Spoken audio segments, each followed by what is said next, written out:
Hey, this is Doug Carr. I wanted to let you know how to use Font Awesome with Illustrator. So I've already downloaded the fonts. They're already installed on my computer, but utilizing them can be a little bit tricky. And let me show you what I mean.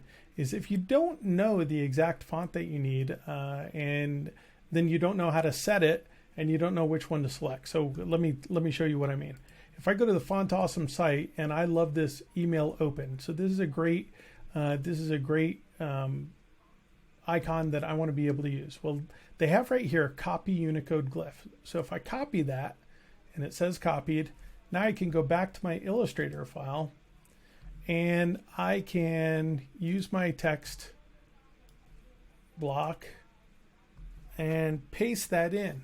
Now you see how it looks like a little 3 or something. I'm going to go ahead and make that bigger so that you guys can all see it. It looks like it's a little 3, but what's happening here is I haven't changed my font to Font Awesome. So let me go ahead and change it to Font Awesome, free solid, and there you go.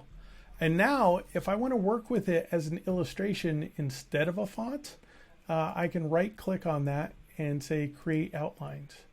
And now it's an actual illustration that I could work with. And so I can increase the size of it. I could double click and change the colors internal. I can change the dimensions. I can do what I want, just like I would in normal Illustrator. So that's it. So the easiest part is always have your Font Awesome browser open, copy that Unicode, paste it in here, and you are good to go.